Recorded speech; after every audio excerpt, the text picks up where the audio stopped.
Hello, Emily.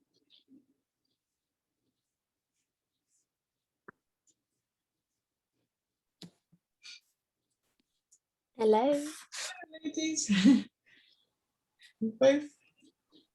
I know you're in. Mya, are you there? Hi, yeah, I'm here. Good. Okay. Mhm. So let's get started, shall we? Going to stop. Good morning, all. This podcast is being brought to you by the Occupational Psychology Practice International. I am Dr. Michelle Hunter-Hill, and I'm here with Mya Kirkwood, our assistant psychologist, and Emily Carija, HR assistant intern. Monday, the 19th of July, 2021 is a significant day for us here in the UK. That's today. It is Freedom Day. COVID-19 restrictions have been removed and thousands of people will be returning to work today. However, this is no ordinary return to work experience because much has changed. Most importantly, COVID-19 has not gone. The vaccine and other preventative measures, such as face masks, arguably, have been keeping it at bay. This alone can cause many to feel anxious.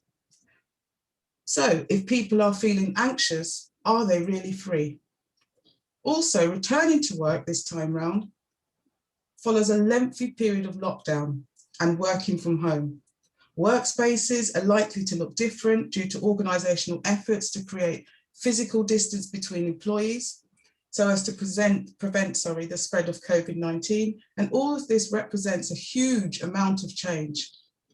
And this podcast is going to discuss some of these issues and some of the anxiety that individuals will personally experience. So I'm going to bring in Mya and Emily now to see if there's anything they would like to add to this discussion. Hello, Mya. Hello, Emily. Hi, hello. Hello. So you've heard the introduction. So far, I've been talking about the anxiety associated with returning to work. And as we know, today is Freedom Day. I just wanted to know that from your perspective as, working in HR and occupational psychology, what do you want to contribute or add to this discussion? What anxiety do you feel individuals may experience, and what can organisations do, to help individuals, if anything? Yeah, so I think the first thing I'd want to add and to mention is just to remind people how normal and expected it is to feel this anxiety.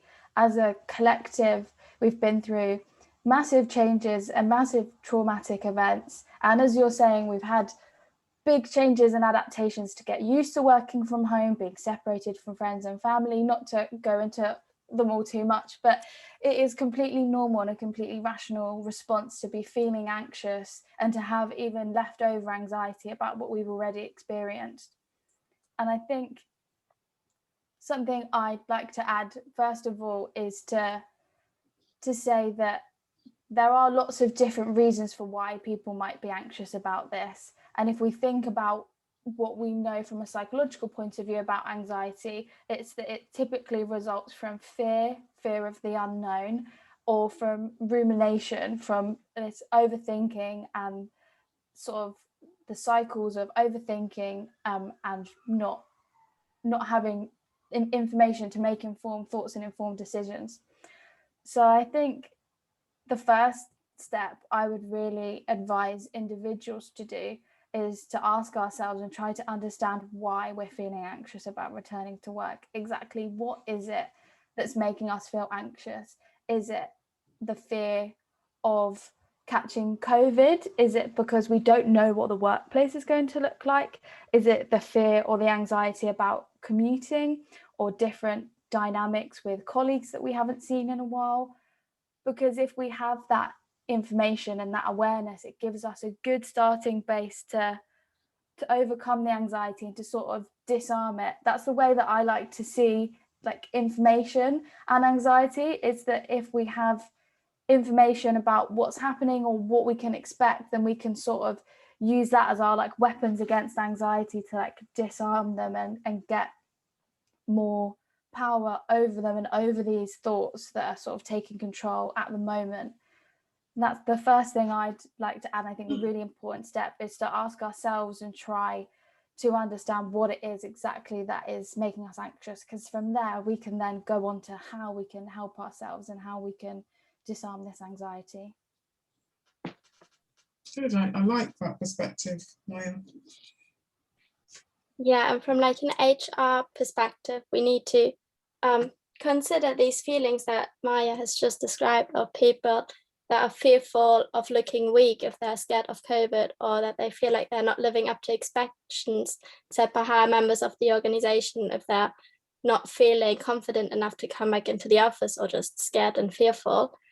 And we need, as an HR department, to consider these feelings and make sure that we can reassure employees, to give them the weapons that Mya were talking about to fight the anxiety, to make them feel comfortable at work. And also we need to consider employees that might not want to engage with interventions because they're fearful, and they just block everything off that comes along their way, and how we deal with that. Very good, Emily. Yes, I appreciate both those perspectives. And I think we also need to understand, where Mya talked about fear and so forth, and where does this fear come from? And we can look at it from a range of psychological perspectives. For example, if we look at it from a purely behaviourist perspective, we would say that the reason why an individual is experiencing fear is because they've learned that behaviour. And they either learn it through positive or negative reinforcement. So, for example, if because of the, this being Freedom Day, so to speak, they may have been around others who are very fearful about the idea of having to go back to work. And they may be thinking about, or having conversations about the fact that, I think it's in London, they reduced statistic to say that only, is it 50% or 60% of people have actually been vaccinated. So of course, for those who work in London, that's a huge worry. So if individuals have been amongst others who are talking about, going back to work and so forth, and also taking into account these new statistics about, the lack of uptake regarding vaccinations, it could cause an individual to feel, the pressure of having to go back to work and make them fear it even more. So we would look at that as more of a learned behaviour. Okay, so that could be the behaviourist approach.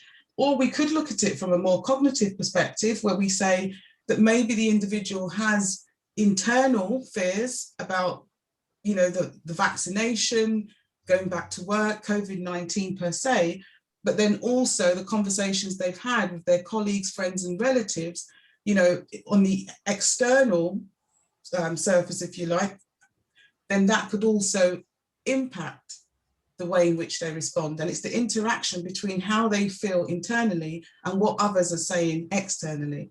So that's the cognitive approach. And then if we look at it from a more psychodynamic approach, and when we talk in terms of psychodynamics, we're looking at the idea that people may have fears that they are unaware of.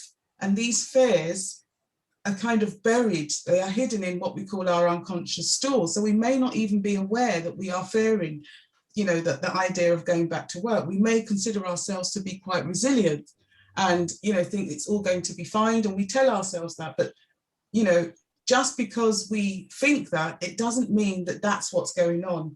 Unfortunately, it's our body that takes the toll in terms of how we are thinking and feeling about actually going back to work. So I think when we consider this Freedom Day, as it's called, and returning to work, I think there's a whole range of things that we need to consider. And it's not as easy as, making sure you have your ID badge, making sure you've packed your bags and put all the right equipment in your kind of back to work bag or anything like that. We have to focus on the psychological elements. And then when we think of those psychological elements, we have to remember that we're going into a workplace, which is a collective space, and we would of course expect HR, representative, shall I say, to be there in place. And I suppose helping to make us feel safe and secure, and recognizing that, you know, as individuals, we have our differences. So therefore, what one individual may experience in terms of stress and anxiety associated with returning to work, another individual may not. So what can HR do to ensure that, you know, the service that they provide, the interventions that they provide are flexible and inclusive to accommodate all, and differentiated, should I say, so that each, you know, will experience some kind of support? Because what we do know is if employees feel as if they're being cared for, and I think now is the time when HR do need to show that they do care for their employees. If employees feel cared for, they will also reciprocate that care to the organisation. And it's all part of that well-being cycle, if you like. So, you know, thinking forward, you know, of course, we hope that all individuals who are returning to work, all employees, you know, will, you know, do their best to try and cope in this situation. And as Mya said earlier, recognise that it is something that we all, you know, will or might experience at some point during the day or during the week. It's normal to feel this way. As I said, we are all different. We feel and we will respond differently to it. However, what we should do is be looking for support mechanisms that are already in place that we can make use of, go to, and access to find support that would suit us. So things such as, you know, the organisation's wellbeing service or practice. Of course, we also have our Issues at Work clinic on a Monday that runs every Monday between 12:30 and 1:15. You only need to go onto our website to find more information about that. And, you know, of course, there's an opportunity to connect with us and connect with our networks. So you can, you know, be put in touch with the way in which we as occupational psychologists and HR, which is how Emily looks at these kind of issues, you know, to gain that kind of professional evidence-based perspective. But as I say, and I think this message is from us all, you know, it's easy to say, don't worry, but I would like to say, you know, make sure that you make use of the services available to you. And should you need any guidance and assistance, feel free to contact us, mainly through the Issues at Work clinic, because this is where we discuss these issues. Okay, Mya and Emily, did you have anything to add? Yeah, I think I would like to add some ways in which, to talk about some ways in which the individuals themselves can help themselves to overcome boundaries that anxiety puts in place. As you've mentioned, there should be hopefully lots of help and support through HR, but also as individuals, we can use our own power and resources to help ourselves as well. So I think, as I mentioned before, and as we've all discussed, that there's lots of different reasons why we might be anxious, and by, as I've recommended before, and once we understand those anxieties, we can then make small preventative measures or interventions to help with that cause. And so some examples of those for some specific anxieties that I think might be common to people is, for example, the fear of catching COVID.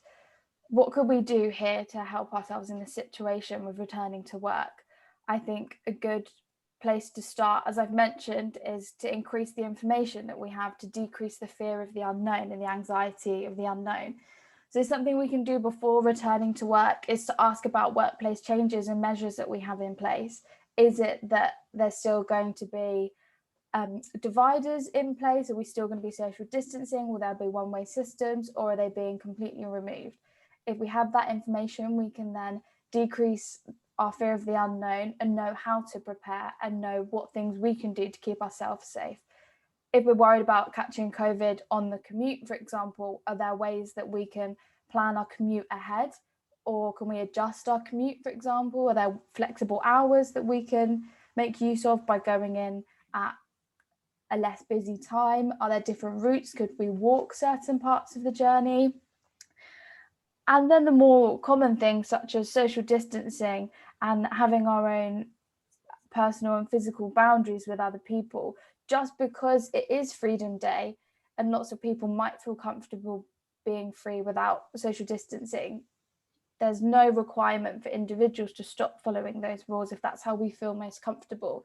So if that helps us with our anxiety, we can still wear masks or wear face visors or wash hands regularly, shower and change our clothes before we come home and things like that. And I think another reason why people might be feeling anxious with returning to work is because it's a big routine change. For the past year, the most part, lots of us have been working from home and not for many months as well. We weren't allowed to leave our houses, and now being actively encouraged suddenly to go back to work, that's a big routine change. Maybe this is anxiety provoking for some people.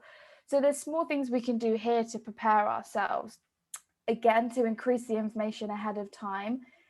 What can we expect? But also small changes that we can do in advance if we're in that position. Could we maybe do the journey once to make sure that we get used to it? Could we maybe go into the office once a week and build up to going in once a day? Could we talk to our colleagues to get used to having those relationships in place again?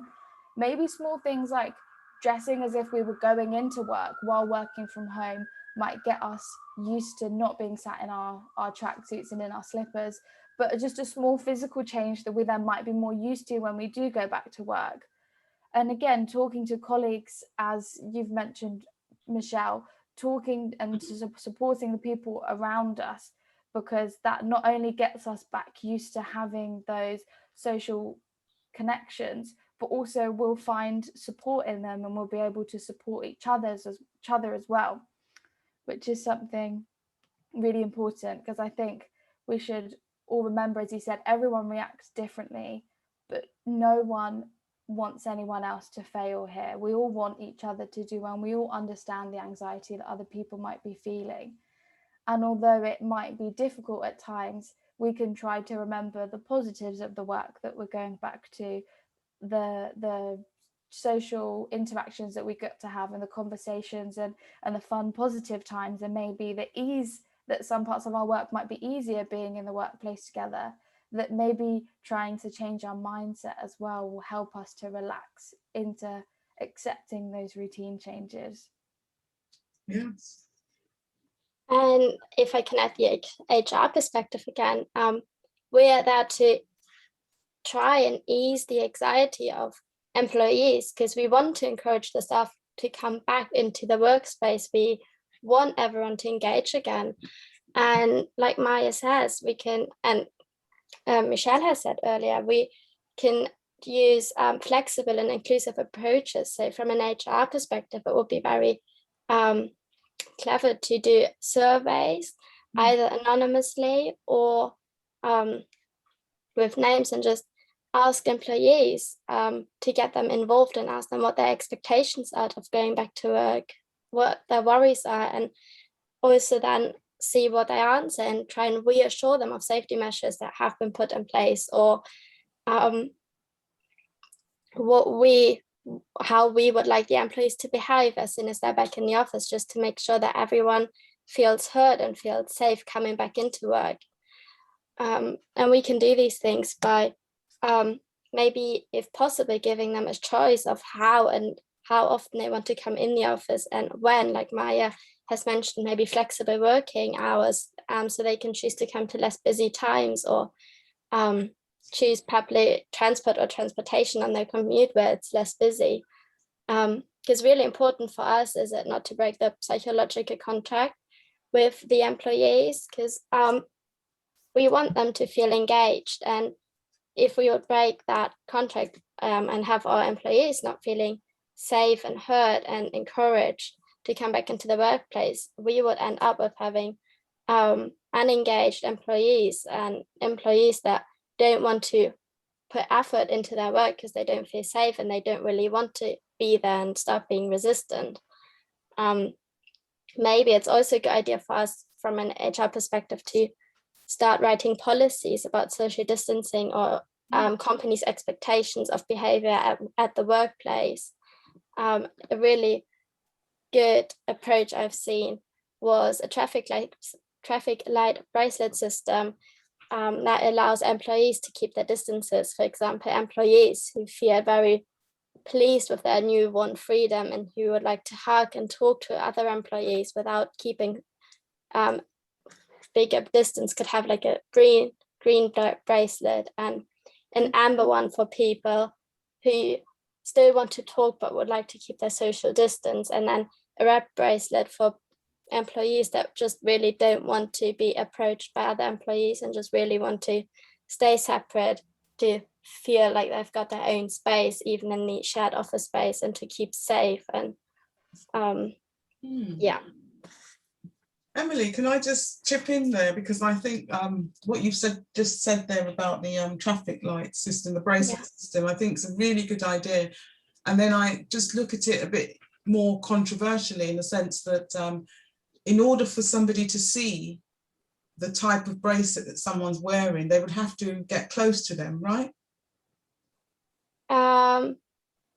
Well, in some probably in some way, yes, depending on how visual people are wearing it. Exactly. And then obviously if it slips up under your shirt or under your piece of clothes, that would be quite bad, because then people with a red bracelet might not be seen. But if the employee would try and keep it visible for others, then it might be quite a good way of. Because I thought about extending it, because I think that's a really good idea. So, you know, I think it's a really good idea, and I thought it could be extended, that idea, where there's a flag flying, so to speak, like where, you know, the actual workspace is cordoned off or divided in some way. So a similar traffic light system could be used. For example, we could have the green area, so there's a flag flying which suggests that these people are happy to connect. So it's made more visual, as opposed to having to get too close to the individual to actually see what wristband they're wearing, if you get my meaning. Yes. So something like that, like a flag system, you know, which I think something like that would work well. And maybe that's something that, you know, we could talk about further, if anyone is interested to learn more about, you know, our thoughts in relation to it. But I think making it as visual as possible from afar will obviously help, because if people are feeling anxious and someone is only approaching them to see what colour wristband they have, again, that could you know, lead to conflict. Yes, exactly. So yeah, good, great. And I think also just, you know, thinking about the way that this has been phrased, you know, going back to work or returning to work, I think sometimes as well, you know, looking at it from a psychological perspective, we need to change the narrative. So if we refer to it as returning to work, and this is being Freedom Day, I suppose it has a lighter impact. Okay, just using that language, returning to work, it seems very straightforward. If we recognize that this is returning to work, you know, during a period of, I don't know, change, and I think the change is a drastic change. It's not takeover or anything like that, but it's a drastic change. And if we look at what change is, sometimes organizational change, you know, can lead to loss, sadness, and grief, because it's about burying the old ways and taking on new ways of working.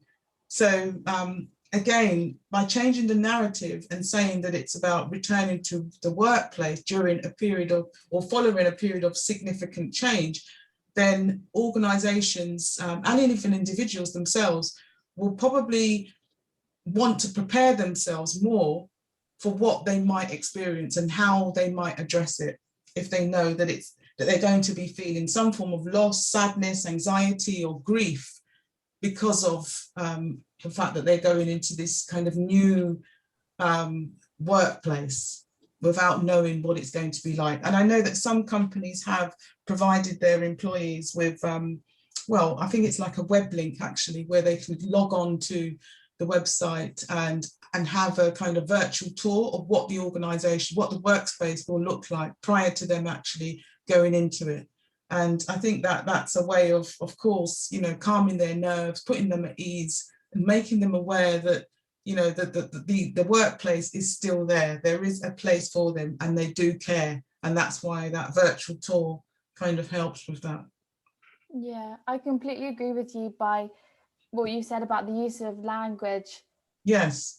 Because that's, as you're saying, it sets the tone. Even the suggestion of returning to work. But people, we have been working the whole time from home. It's that return to the office, right. As exactly as you're saying. It's that return to the office instead of return to work. And like we're saying, Freedom Day, are we free if we're anxious? And all of these things. There's so many things going on, and it's really important to remember as well. I think, as you're saying, lots of organizations are focused on the change and getting people back, but we are still living through a public health crisis, a global public health crisis, and on top of the change and the fear and anxiety about the change, there'll be lots of people that are anxious for themselves and loved ones who are in all different sorts of situations regarding living or being close with vulnerable people, which is something that maybe organizations haven't had to deal with in this current period of time. So there are so many, like you're saying, organizational change and completely new ways of working and new factors to consider, that it is a, as you're saying, a big change and a big ask for everyone. Yes, it is. It is. And I'm glad that, you know, as we've said, these are issues that we recognize, and we, you know, this is why we have the Issues at Work clinic, of course, available, you know, to discuss issues like this, because they are real. And we expect that, you know, this week, and I suppose the next few weeks, as time goes by, you know, we will have a lot more queries. People will become more concerned, or maybe feel better, because also we've got to recognise that going back to the office, as you rightly said, Mya, it's not just about the anxiety that we think of or that we're going to take there. It's also about knowing what the office represents and means to us symbolically, because for some, it's a place where we get to socialize with our friends and our colleagues who have become friends. And, you know, it's one of the things that help to